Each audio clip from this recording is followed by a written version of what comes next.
तो हमने लास्ट में कर लिया था, हमने पेंशन कर लिया था। फिर उसके बाद हमारा रिट्रेंचमेंट कंपनसेशन। तो रिट्रेंचमेंट कंपनसेशन क्या होता है कि जब कोई एक एम्प्लॉय अगर कोई जॉब छोड़ना चाहे, कोई एम्प्लॉय अगर अपनी जॉब छोड़ना चाहे किसी कंपनी में या कहीं पे भी जहाँ पे वो जॉब कर रहा है, तो उसको पहले नोटिस देना पड़ता है, ठीक है।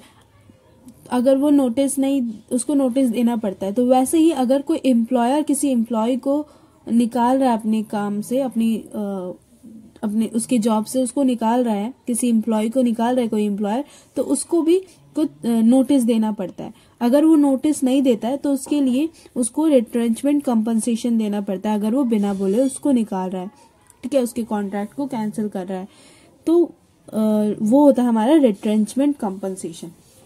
अब रिट्रेंचमेंट कंपनसेशन में क्या होता है कि रिट्रेंचमेंट कंपनसेशन में एग्जेम्पशन उसकी तो कोई गलती नहीं है ना, कि जो उसको निकाला जा रहा है, ठीक है, बिना नोटिस के निकाला जा रहा है, तो उसको टैक्स देना, पूरा का पूरा टैक्सेबल देना तो बनता नहीं है ना। तो इसलिए उसको एग्जेम्पशन मिलता है अंडर सेक्शन 10(10)(b) के अंदर। किसी भी इन तीनों में से कोई भी जो लोअर अमाउंट होगी उस पर उसको एग्जेम्पशन मिल जाएगा। या तो पहला हमारा एक्चुअल अमाउंट रिसीव्ड, दूसरा हमारा 5 लाख रुपीज, और तीसरा हमारा 15/26 into complete year plus into average पे, ठीक है। कंप्लीट ईयर कौन सा वाला, जिसमें हम मंथ्स इंक्लूड करते हैं, ठीक है, मंथ्स इंक्लूड करते हैं, और 6 मंथ से ज्यादा अगर डेज हो जाए तो हम नेक्स्ट ईयर वाला लेते हैं, ठीक है। तो ये 6 मंथ्स वाला है यहाँ पे। फिर इंटू में हमारा एवरेज पे। अब एवरेज पे देखो, अगर वो जो लेबर है वो अगर मंथली पेड है तो उसकी हम एवरेज पे किस बेसिस पे निकालेंगे, क्वार्टरली बेसिस पे। अगर वो वीकली पेड है मंथ बेसिस पे निकालेंगे। अगर वो डेली पेड वर्कर है तो 12 दिन के बेसिस पे हम निकालेंगे उसकी एवरेज पे, ठीक है। फिर उसके बाद इतना ज्यादा कुछ मेन है नहीं उसमें, तो क्वेश्चन है भी नहीं उतने ज्यादा उसमें, ठीक है।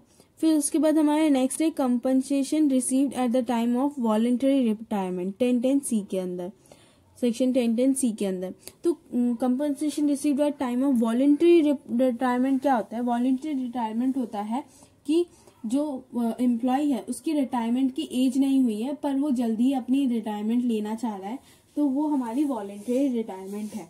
तो वॉलंटरी रिटायरमेंट देखो कि जो वॉलंटरी रिटायरमेंट होती है वो हर किसी को नहीं मिलती है, ठीक है। वॉलंटरी रिटायरमेंट लेने के लिए कुछ कंडीशंस है कि एक कोई स्पेसिफाइड एम्प्लॉयर होना चाहिए, ठीक है। वो स्पेसिफाइड एम्प्लॉयर कौन है? एनी कंपनी और any authority established under central, state और प्रोविंशियल एक्ट और अ लोकल अथॉरिटी और अ कोऑपरेटिव सोसाइटी और अ specified university or an Indian Institute of Technology (IIT) or any state government or the central government or notified institution of management IMA Bangalore वगैरह वगैरह और notified institution। अगर ये employer हैं तो वो हमारा वॉलेंट्री रिटायरमेंट मिल सकता है, ठीक है। तो मतलब और इसके अलावा अगर कोई एम्प्लॉयर है तो उनके हाथ में फुल्ली टैक्सेबल होगी। एग्जेम्पशन सिर्फ उन्हीं को ही मिलेगा अगर वो कोई कंपनी है, अथॉरिटी है जो कि सेंट्रल और स्टेट या फिर प्रोविंशियल एक्ट ने अप्रूव किया है, या फिर कोई लोकल अथॉरिटी है, या फिर कोऑपरेटिव सोसाइटी है, स्पेसिफाइड यूनिवर्सिटी है, स्पेसिफाइड इंस्टीट्यूट है। तो वो सारी चीजें हैं जो वो हमारी उस पर एग्जेम्पशन मिलेगा। पर अगर वो कोई HUF है, कोई बिजनेस है, AOP है, BOI है, तो उनको एग्जेम्पशन नहीं मिलेगा, वो फुल्ली टैक्सेबल होंगे, ठीक है। और फिर दूसरी कंडीशन है कि वॉलेंट्री रिटायरमेंट स्कीम के तहत उसको वो रिटायरमेंट मिलनी चाहिए, ठीक है। तो और क्या है वो वॉलेंट्री रिटायरमेंट की आप जो एम्प्लॉय है उसने 40 साल उस कंपनी को 40 साल का वो हो गया हो, या फिर उसने 10 साल ईयर ऑफ सर्विसेज कंप्लीट कर लिए हो, 10 साल से वो उसने सर्विस दी हो उस कंपनी में, ठीक है। फिर उसके बाद और ये जो उसको आप वॉलंटरी रिटायरमेंट दे रहे हो, दूसरी कंडीशन क्या है? आप जो उसको वॉलंटरी रिटायरमेंट दे रहे हो उसका रीजन क्या होना चाहिए कि आपको अपने ऑफिस में, अपनी कंपनी में एम्प्लॉय को कम करना है, ठीक है, अपने एम्प्लॉयज को कम करना है, इसलिए आप उसको वॉलंटरी रिटायरमेंट दे रहे हो। तो फिर अगर आप इस रीजन से अगर आप दे रहे हो, अगर देखो हमें हमारी कंपनी में बहुत सारे एम्प्लॉयज हो गए हैं इसीलिए हम उसको वॉलंटरी रिटायरमेंट दे रहे हैं। तो फिर इसके बाद तो फिर आप उसकी जगह में किसी और को हायर नहीं कर सकते हो, है ना। तो इसीलिए ये अगर एम्प्लॉय ज़्यादा हो गए तभी आप वॉलंटरी रिटायरमेंट दे सकते हो, वरना आप नहीं दे सकते हो। और वॉलंटरी रिटायरमेंट आपने इसको दे दिया तो फिर उसकी प्लेस पे आप कोई और पर्सन एम्प्लॉय नहीं कर सकते हो जब तक वो पर्सन जो गया है, जिसको आपने वॉलंटरी रिटायरमेंट दी है, उसकी रिटायरमेंट एज ना आ जाए, ठीक है। फिर उसके बाद vacancy caused by VRS is not to be filled up, कि वहां पे आप किसी और को नहीं ला सकते हो। The retirement employ is not to be employed in other company or concern belonging to the same management. और जो रिटायर होके गया है जो एम्प्लॉय, वो किसी और कंपनी में जो कि सेम मैनेजमेंट पे है, उसी मैनेजमेंट जिस एम्प्लॉय जिस मैनेजमेंट में था उसी मैनेजमेंट में है, उसमें दोबारा वो किसी और कंपनी या फिर कंसर्न में नहीं जा सकता, ठीक है। सेम मैनेजमेंट में और किसी और कंपनी में नहीं जा सकता है, दोबारा एम्प्लॉय नहीं हो सकता है। The amount of compensation does not exceed, और क्या कि जो कंपनसेशन का अमाउंट है, जो रिटायरमेंट कंपनसेशन हम दे रहे हैं, वो अमाउंट किससे ज्यादा नहीं होना चाहिए कि 3 into salary last drawn into complete year of services, कि जो हमारी दो फिगर निकालेंगे। पहला कि 3 into सैलरी लास्ट ड्रॉन, जो उसकी लास्ट सैलरी थी अभी वॉलंटरी रिटायरमेंट से पहले, इनटू में हमारी कंप्लीटेड ईयर ऑफ सर्विसेज। और दूसरा अमाउंट निकलेगा हमारा salary last drawn into number of months left before retirement, कि रिटायरमेंट से पहले कितने मंथ्स उसको रह गए हैं रियल रिटायरमेंट की एज तक, वो, ठीक है। फिर उसमें से अगर आपका ये जो अमाउंट है, अगर आपका ज्यादा आ जाता है आपके कंपनसेशन से तो ठीक है, पर अगर आपका जो कंपनसेशन अमाउंट है वो अगर ज्यादा हो जाता है तो आपको एग्जेम्पशन नहीं मिलेगी, फिर आप फुल्ली टैक्सेबल होगे, ठीक है। फिर उसके बाद एग्जेम्पशन क्या होनी चाहिए? एग्जेम्पशन क्या है कि इन तीनों का lower amount actual compensation received 5 lakh 15/26 completed year into salary average salary, ठीक है। तो ये हमारी ऐसे करके निकलेगी। और यहाँ पे जो हमारा सैलरी है वो कौन सा है? बेसिक प्लस डीए, जो कि हमारे रिटायरमेंट बेनिफिट का पार्ट है, और completed turnover, commission on turnover, ठीक है। ठीक है, फिर उसके बाद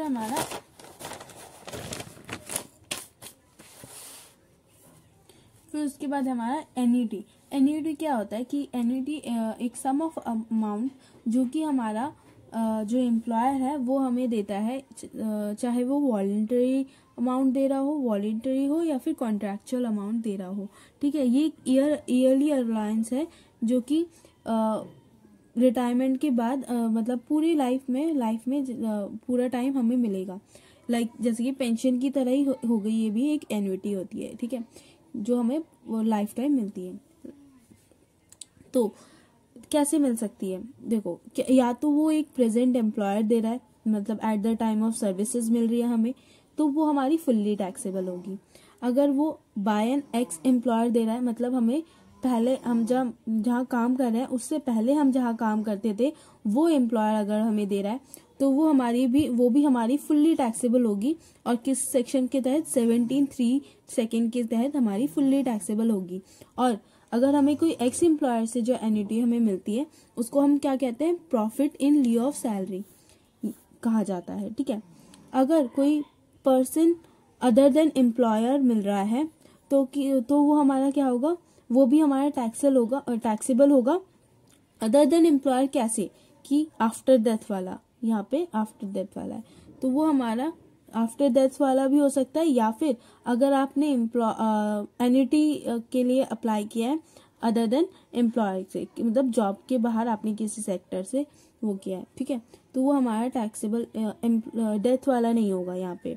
अगर आपने किसी एम्प्लॉयर से नहीं किया, आपने अदर सेक्टर से एन्युटी अमाउंट ली है, तो वो हमारी टैक्सेबल होगी कौन से हेड के तहत, कौन से हेड के अंदर? इनकम फ्रॉम अदर सोर्सेज के अंदर हमारी टैक्सेबल होगी, सेक्शन 56 के अंदर।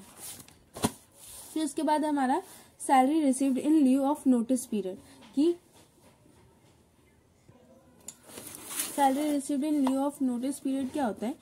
When an employer retrenches an employee, then he has to give proper notice. If an employee fails to do so, then he will have to pay salary equivalent to notice period apart from retrenchment compensation. Such amount is known as salary received in lieu of notice period. ठीक है, तो retrenchment compensation क्या होता है कि हम अगर किसी एम्प्लॉयर को नोटिस नहीं दे रहे हैं और फिर भी हम उसे निकाल रहे हैं तो हम उसको रिट्रेंचमेंट कंपनसेशन देते हैं।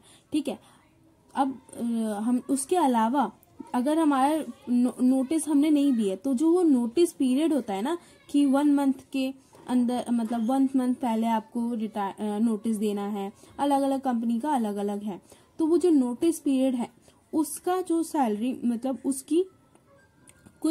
उसके लिए कुछ अमाउंट पे होता है, उसकी जो सैलरी है, उस नोटिस पीरियड की सैलरी है वो भी आपको देनी पड़ेगी। मतलब आपने 1 मंथ पहले अगर आपको नोटिस देना था तो आपने 1 मंथ पहले आपने नोटिस नहीं दिया और आपने उसको ऐसे ही निकाल दिया, तो वो जो 1 मंथ की सैलरी है वो भी आपको पे करनी पड़ेगी। तो वो हमारी salary received in lieu of notice period होता है और ये फुल्ली टैक्सेबल होता है। ठीक है, फिर उसके बाद हमारा profits in lieu of salary section 17(3)(3) कि जो हमारी profit in lieu of salary है वो क्या है? The amount of any compensation due to or received by an assessee from his employer or former employer at or in connection with the termination of his employment, modification of terms and condition of employment, कि जो हमारा employ है उसको employer से amount मिल रही है, वो amount किस लिए मिल रही है? कि उसके जो टर्मिनेशन थी एम्प्लॉयमेंट की, उस कॉन्ट्रैक्ट में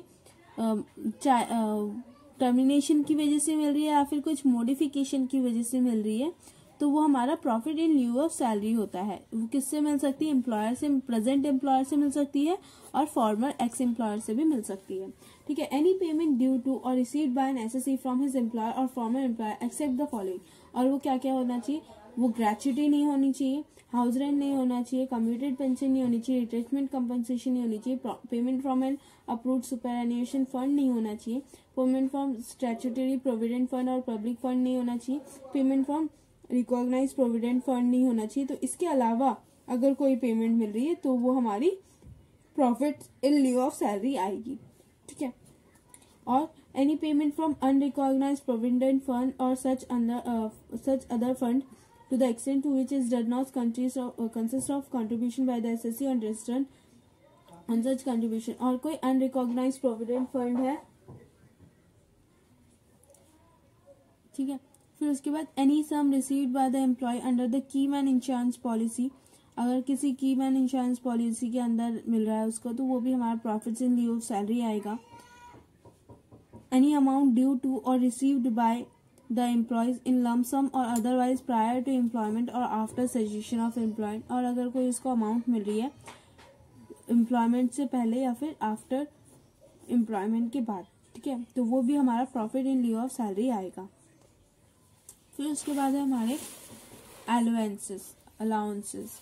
ठीक है, तो अलाउंसेस हमारे क्या होते हैं कि देखो, अगर कोई कंपनी ने किसी मतलब कुछ बेनिफिट्स के लिए कुछ अमाउंट दी है तो वो हमारे अलाउंसेस के अंदर आते हैं। क्या होते हैं वो? Allowances means fixed quantum of money given regularly in addition to salary to meet particular requirements. The name of particular allowance may reveal the nature of requirement, कि कोई पर्टिकुलर रिक्वायरमेंट, एम्प्लॉय की कोई पर्टिकुलर रिक्वायरमेंट को पूरा करने के लिए salary के साथ साथ कुछ अमाउंट, एक्स्ट्रा अमाउंट दी जाती है, तो वो हमारा अलाउंसेस में आता है। ठीक है, उसे हम अलाउंसेस कहते हैं। लाइक जैसे कि हाउस रेंट अलाउंस, कि हाउस रेंट अगर पे कर रही है, पे करने के लिए एम्प्लॉयर ने एम्प्लॉय को कुछ एक्स्ट्रा अमाउंट दी है। टिफिन अलाउंस, की टिफिन ऑफिस टाइम में टिफिन करने के लिए कुछ अलाउंस दी है। मेडिकल फैसिलिटीज के लिए कुछ अमाउंट की पे की है, तो वो हमारे अलाउंसेस आता है। इसमें हम क्या करते हैं कि उनके रिक्वायरमेंट को पूरा करने के लिए हम कुछ अमाउंट देते हैं, एम्प्लॉयर एम्प्लॉय को कुछ अमाउंट दे रहा है। ठीक है, तो वो हमारा अलाउंसेस कहलाता है। अब जो अलाउंसेस है देखो, वो तो रिक्वायरमेंट को पूरा करने के लिए, तो वो हमारे क्या होते हैं, कुछ हमारे फुल्ली टैक्सेबल होते हैं और कुछ हमारे पूरे के पूरे एग्जेम्प्ट होते हैं और कुछ हमारे पार्टली टैक्सेबल होते हैं। तो सबसे पहले पढ़ेंगे कि ऐसे कौन से अलाउंसेस हैं जो कि हमारे फुल्ली टैक्सेबल है। तो हमारा उसमें आता है dearness allowance, city compensatory allowance. Dearness allowance क्या होता है कि अगर हमारे कुछ इन्फ्लेशन हो रहे हैं, जो हमारी रोज रोज मतलब हर साल हमारी जो महंगाई है बढ़ती जा रही है, तो वो जो इन्फ्लेशन रेट के हिसाब से अगर कुछ अमाउंट दे रहे हैं, इन्फ्लेशन को मीट करने के लिए अमाउंट दे रहे हैं, वो हमारा डियरनेस अलाउंस आता है। सिटी कंपनसेटरी अलाउंस क्या होता है कि सिटी कंपनसेटरी अलाउंस होता है हमारा कि अगर देखो आप पहले काम करते थे, आप पहले किसी गांव में काम करते थे, लाइक राजस्थान हो गया, ठीक है, और फिर आपने उसको चेंज करके आप आ गए दिल्ली में आ गए, तो दिल्ली के जो रेंट है, दिल्ली में जो महंगाई है वो ज़्यादा है, ठीक है, एज कम्पेयर टू राजस्थान, ठीक है। तो जो ज़्यादा अमाउंट आपको रेंट पे करना पड़ रहा है, पहले वहाँ पे रेंट कम पे करना पड़ता था, अब आपको ज़्यादा रेंट पे करना पड़ रहा है, तो ऐसे मतलब ऐसे अमाउंट्स को ठीक करने के लिए, ऐसे खर्चों को ठीक करने के लिए सिटी कंपनसेटरी अलाउंस दिया जाता है कि अगर आप किसी ऐसे सिटी में गए हो जहाँ पे रेंट ज़्यादा हो रहा है, जहाँ पे खर्चे ज़्यादा हो रहे हैं आपके, तो वहाँ पे अगर कोई एक्स्ट्रा अमाउंट दे रहा है तो वो हमारा सिटी कंपनसेटरी अलाउंस होता है।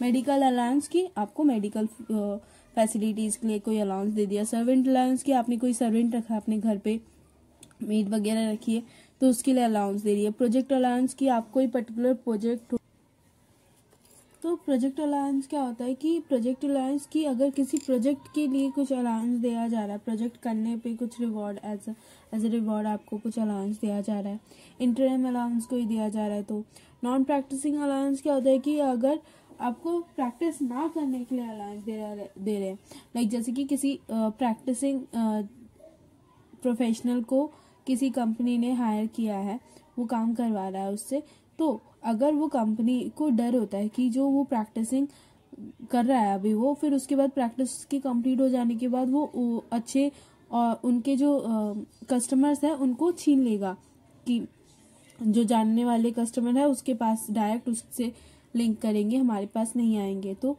ऐसे के लिए अगर कोई कंपनी किसी को नॉन प्रैक्टिसिंग अलाउंस दे रहा है तो वो भी हमारा फुल्ली टैक्सेबल होता है। फिर कोई फैमिली अलाउंस हो गई, ओवर टाइम अलाउंस हो गई, वार्डन अलाउंस हो गया, ट्रांसपोर्ट अलाउंस टू एम्प्लॉय, किसी एम्प्लॉय को ट्रांसपोर्ट अलाउंस दिया जा रहा है पर वो ब्लाइंड, डेफ, डम या फिर ऑर्थोपेडिकली हैंडीकैप नहीं होना चाहिए, वो भी हमारा फुल्ली टैक्सेबल होता है। Any other cash allowance etcetera, और कोई कैश अलाउंस दिया जा रहा है तो वो भी हमारा फुल्ली टैक्सेबल होगा। और ऐसे कौन से अलाउंसेस है जो कि होली एग्जेम्प्ट है अंडर सेक्शन 10(7) के अंदर, कि allowance to Indian citizen who is government employ and rending services outside, कि वो है गवर्नमेंट एम्प्लॉय का काम कर रहा है, इंडियन सिटीजन है, पर वो बाहर सर्विसेज दे रहा है, तो वो भी अंडर सेक्शन 10(7) के अंदर होली एग्जेम्प्ट है। सिर्फ ये वाला पॉइंट हमारा सेक्शन 10(7) के अंदर लिखा है, ठीक है। फिर उसके बाद अलाउंस टू हाई कोर्ट जजेस, हाई कोर्ट जजेस को जो अलाउंस मिल रही है वो भी हमारी होली एग्जेम्प्ट है। समटरी अलाउंस टू जजेस of high court and supreme court, allowances to employees of UNO क्या है हमारा, united nations organisation. Allowances to teacher from SAARC member states, SAARC member states में कौन आते हैं हमारे states like Bangladesh, Bhutan, India, Maldives, Nepal, Pakistan, Sri Lanka. इनसे अगर कोई जो हमारे टीचर्स या प्रोफेसर्स हैं, अगर कोई उनको जो सैलरी मिल रही है तो वो हमारे नॉन टैक्सेबल होंगे, होली एग्जेम्प्ट होंगे। फिर उसके बाद हमारा पार्टली टैक्सेबल कौन होता है। पार्टली टैक्सेबल के एग्जेम्पशन को हमारे दो टाइप्स में डिवाइड किया गया है। पहला हमारा 10(14) सेक्शन 1 के अंदर हमारे वो आते हैं जो कि हमारे एक्चुअल एक्सपेंस, जो हमने एक्चुअली एक्सपेंस किया है उसके ऊपर डिपेंड करता है कितना एग्जेम्प्ट किया जाएगा, ठीक है। और हमारा सेक्शन 10(14)(2) के अंदर डिफाइंड है ऐसे जो कि हमारे डिपेंड नहीं करते कि कितना एक्सपेंस है और कितना नहीं है, वो फिक्स्ड अमाउंट एक होती है जो कि टैक्सेबल मतलब जो एग्जेम्प्ट होगी, ठीक है। तो जो एक्चुअल एक्सपेंस पे डिपेंड करती है वो हमारी travelling allowance, daily allowance, convenience allowance, helper assistant allowance, research allowance, uniform allowance, कोई ट्रैवल अलाउंस दिया है या फिर और कोई डेली अलाउंस दी जा रही है, ठीक है। हेल्पर के लिए, असिस्टेंट्स के लिए अलाउंस दी जा रही है, रिसर्च और यूनिफॉर्म अलाउंस दी जा रही है, ठीक है। और जो हमारे डिपेंड नहीं करता कि कितनी एक्चुअल एक्सपेंस है कि नहीं है, वो हमारी इतनी दी जाती है। Children education allowance, children hostel allowance, truck drivers allowance, transport allowance, underground allowance, house rent allowance, tribal schedules areas allowance, ठीक है। तो जो हमारे सेक्शन 10(14)(1) के अंदर आते हैं वो हमारे कैसे एग्जेम्प्ट होते हैं, वो हमारे एग्जेम्प्ट होते हैं लोअर ऑफ 2, ठीक है, या तो एक्चुअल अमाउंट रिसीव्ड या फिर एक्चुअल एक्सपेंस इनकर्ड। जो हमारी इनमें से जो भी हमारी कम होगी वो उतना हमारा एग्जेम्प्ट हो जाएगा, ठीक है। फिर उसके बाद हमारे आते हैं उसके बाद हमारा हाउस रेंट अलाउंस पर। जो हमारा हाउस रेंट अलाउंस है वो एक्चुअल एक्सपेंस पे नहीं होता, वो हमारा होता है कोई भी लोअर ऑफ 3, जो कि हमारे किस सेक्शन के अंदर लिखा है, सेक्शन 10(13)(a) के अंदर रूल 20(a) के अंदर लिखा है कि actual HRA received, actual amount received 50% और 40%। 50% किसमें, जो हमारी मेट्रोपॉलिटन सिटीज हैं, वो जो हमारी मेट्रो वाली सिटीज है। मेट्रो वाली सिटीज हमारी कौन कौन सी हैं, दिल्ली, मुंबई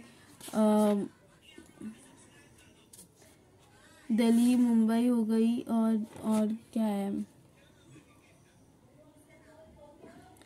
जो हमारी मेट्रोपॉलिटन सिटीज हैं वो हमारी उस पे हमारी 50% सैलरी ली जाती है।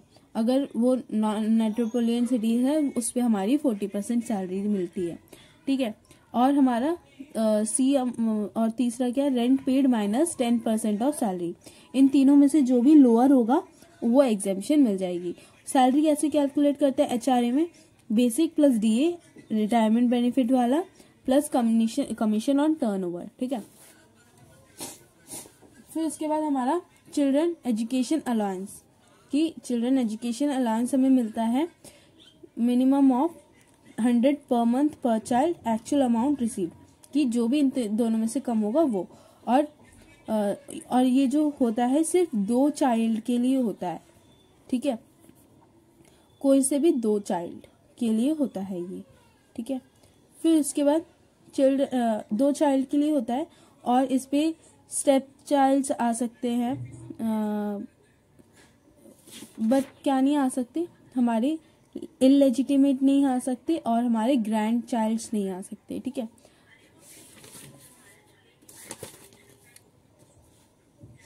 स्टेप चाइल्ड आ सकते हैं, अडॉप्टेड चाइल्ड आ सकते हैं, और चाहे वो मेजर हो या माइनर हो, डिपेंडेंट हो या इंडिपेंडेंट हो, ठीक है। फिर उसके बाद हमारा चिल्ड्रन हॉस्टल अलाउंस, इस पे एग्जेम्प्ट हमारी मिलती है 300 पर मंथ पर चाइल्ड पे, एक चाइल्ड की 300 पर मंथ। ये भी हमारी 2 चाइल्ड के लिए होती है, और सेम स्टेप चाइल्ड आ सकते हैं, अडॉप्टेड चाइल्ड आ सकते हैं। और फिर उसके बाद हमारा truck drivers allowance. Truck drivers allowance हमारी कि वो ट्रांसपोर्ट कंपनी में काम करता है और ट्रक ड्राइवर है, ठीक है, तो उसको हमारा 70% अलाउंस मिलता है, या फिर 10,000 पर मंथ, या तो 70% का अलाउंस या फिर 10,000 पर मंथ, जो भी कम होगी वो अलाउंस उसको एग्जेम्प्ट मिल जाएगी। फिर उसके बाद 5th हमारा transport allowance to blind, deaf, dumb, orthopaedically handicap for purpose of travelling between home to duty, कि वो यहाँ पे क्या था कि जो ट्रांसपोर्ट कंपनी में काम करते हैं उनके लिए, और ये किसी भी कंपनी में काम करते हो उनके लिए, अगर वो ब्लाइंड है, डेफ है, डम है, ऑर्थोपेडिकली हैंडीकैप्ड है, ठीक है, और वो किस पर्पज के लिए मिल रही है, घर से ऑफिस के काम के लिए, ठीक है। अगर वो उसको पर्सनल यूज के लिए मिल रही है तो उसका वो नहीं है। Exempt to minimum of actual amount received और 3200 पर मंथ। फिर उसके बाद हमारा tribal area allowance. Tribal area allowance जो हमारी कौन सी होती है, अगर जो अलाउंस हमें एमपी में, तमिलनाडु, यूपी, कर्नाटका, त्रिपुरा, असम, वेस्ट बंगाल, बिहार, उड़ीसा, वो हमारे कौन से जो ट्राइबल लोग होते हैं, जो जिंगाला लहू करते हैं, वो वाले लोग जो होते हैं, उनके लिए जो अलाउंस दी जाती है वो, ठीक है, वो एग्जाम होगी कि actual amount receive, minimum of actual amount receive और 200 पर मंथ, जो भी लोअर अमाउंट होगी वो एग्जाम्प्ट होगी। फिर अंडरग्राउंड अलाउंस क्या होता है कि अंडरग्राउंड अलाउंस में जो ऐसे जो एम्प्लॉयज होते हैं जो कि अंडरग्राउंड काम करते हैं, लाइक माइनिंग के काम में, वो नहीं मतलब जमीन से ही मतलब होते हैं अंदर मतलब गुफा वुफा में वो काम करते रहते हैं ज़्यादातर, तो उनसे क्या होता है, उनकी हेल्थ प्रॉब्लम्स होती है, उनको अंधेरे में काम करना पड़ता है, आई प्रॉब्लम, आई अफेक्ट होती है, तो उनको भी कुछ अलाउंस दी जाती है। तो वो अलाउंस क्या है, लोअर ऑफ एग्जेम्प्टेड होगी, lower of actual amount received और 200 पर मंथ। तो अलाउंस पे एक क्वेश्चन करते हैं, ठीक है। तो ये एक क्वेश्चन है कि Mughal joint star limited on 1/4/2021 details हमें दे रखी है, हमें टैक्सेबल सैलरी निकालनी है, ठीक है। तो टैक्सेबल सैलरी निकालनी है हमें, सबसे पहले हम क्या लेते हैं, बेसिक लेते हैं, फिर उसके बाद हम बोनस लेते हैं, कमीशन लेते हैं, फीस लेते हैं, और ये सारी हमारी फुल्ली टैक्सेबल होती है। तो सबसे पहले हमने क्या लेना है, बेसिक, बोनस, कमीशन, फीस।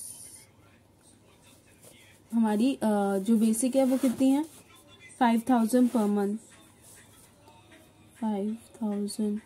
फिर हमारी बोनस कितनी है, 24,000।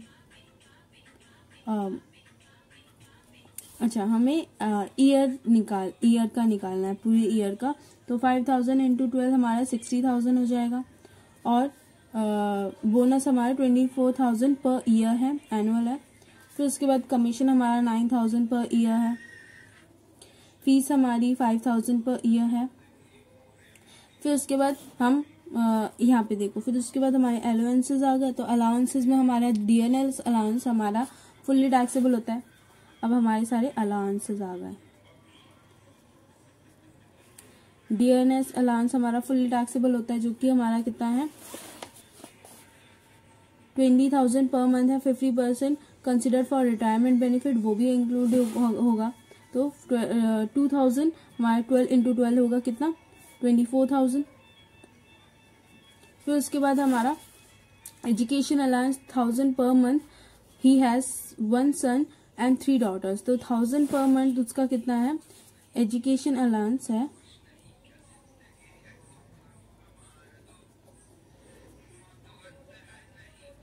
1,000 पर मंथ, 12,000 हो गया, और उसको कितने, 1 सन है और 3 डॉटर्स है।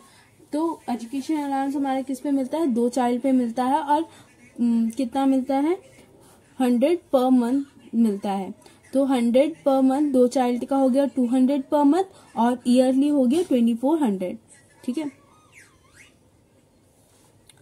ये एग्जाम्प्ट हो जाएगी, तो 2400, 12,000 माइनस 2400, 9,600। फिर उसके बाद हमारा एजुकेशन हॉस्टल अलाउंस है 2,000 per month, none of the children is sent to the hostel, कि कोई भी चिल्ड्रन को हॉस्टल नहीं भेजा है, तो उस पर एग्जाम्पशन हम ये नहीं देखेंगे कितने चिल्ड्रन को हॉस्टल भेजा है या नहीं, पर उसको दी जा रही है। हॉस्टल अलाउंस है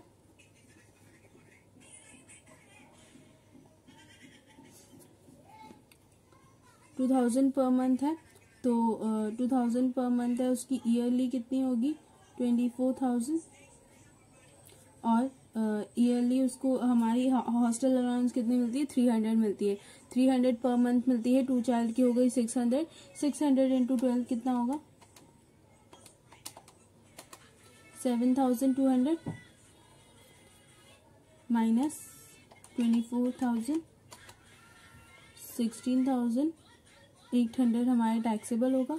फिर उसके बाद हमारा मेडिकल अलाउंस फुल्ली टैक्सेबल होता है हमारा। तो मेडिकल अलाउंस कितना है हमारा, 1,000 पर मंथ है, 12,000 हो गया, उसका फुल्ली टैक्सेबल हो गया।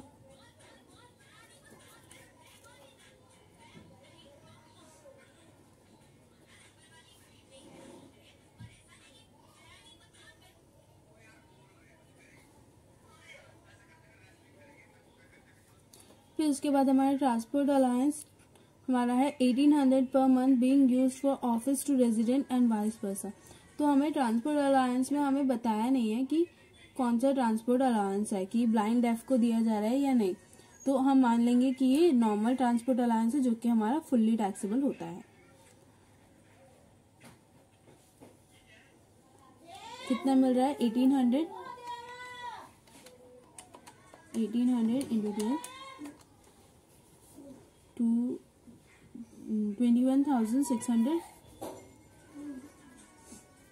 फिर उसके बाद हमारा सर्वेंट अलाउंस हमारा नॉन टैक्सेबल होता है, मतलब फुल्ली टैक्सेबल होता है 1000 पर मंथ, तो उसका हो गया 12,000 एनुअली हो गया। फिर उसके बाद हमारा सिटी कॉम्पनसेटरी अलाउंस भी हमारा फुल्ली टैक्सेबल होता है 2000 पर मंथ, हमारा 24,000 हो गया।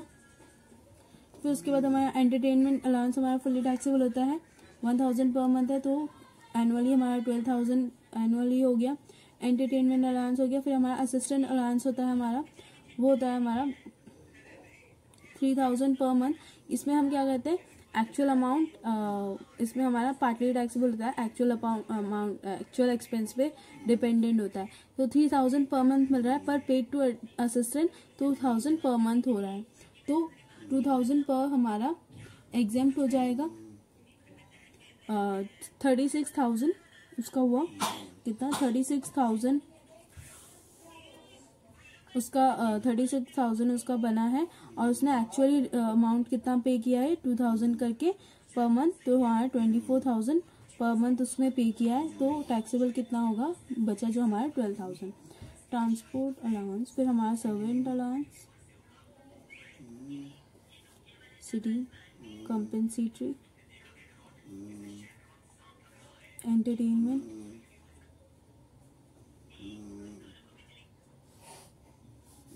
असिस्टेंट अलाउंस,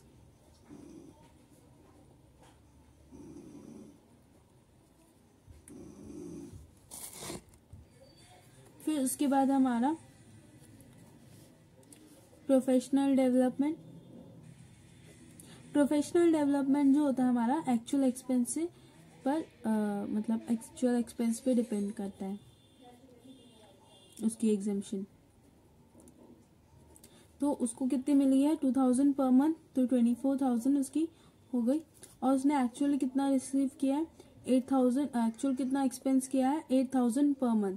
तो एक्चुअल जो हुआ है, और मतलब लोअर ऑफ लेते हैं ना एक्चुअल एक्सपेंस और अमाउंट रिसीव, तो एक्चुअल एक्सपेंस हमारा ज़्यादा है यहाँ पे। 8,000 हमारा कितना हो गया, 8 इंटू 12 96,000। तो यहाँ पे एग्जाम्प्ट उसको कितने मिलेगी जो हमने रिसीव की है, ठीक है 24,000, तो एग्जाम्प्ट हो जाएगी ये पूरी। फिर उसके बाद हमारा है, फिर उसके बाद बस इतना ही है, तो ये हमारी पूरी एग्जाम्प्ट है, ठीक है। तो टैक्सेबल अमाउंट हम निकालेंगे, क्या है हमारा, पहले 60,000, फिर है 24,000, फिर 90,000, फिर 5,000, 24,000, 9,600, 16,800, 12,000, 21,600, 12,000, 24,000, 12।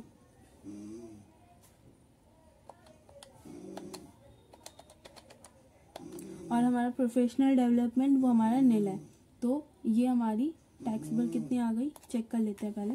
60,000, 24,000, 90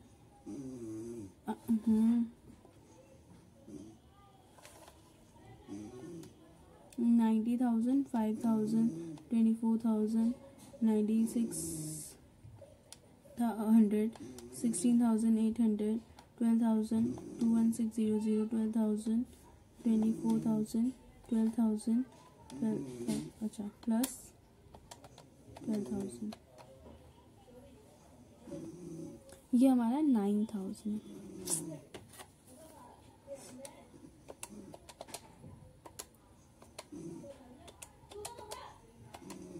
तो हमारा ये आया है 242,000।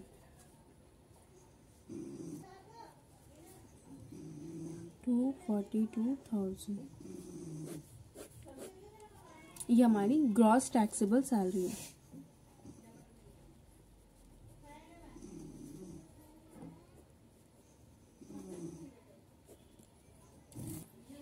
और कैलकुलेटर एग्ज़ाम में कैलकुलेटर अलाउड होगा। कैलकुलेटर आप ले जा सकते हो, साइंटिफिक कैलकुलेटर आप नहीं ले जा सकते हो, नॉर्मल कैलकुलेटर आप ले जा सकते हो। तो कैसियो का अच्छा होता है, सिटीजन का भी अच्छा होता है, और पैड सिटीजन, कैसियो, ये सारे अच्छे होते हैं। ठीक है, तो आज अलाउंस तक, फिर उसके बाद हम कल से करेंगे हम परक्यूसाइट्स।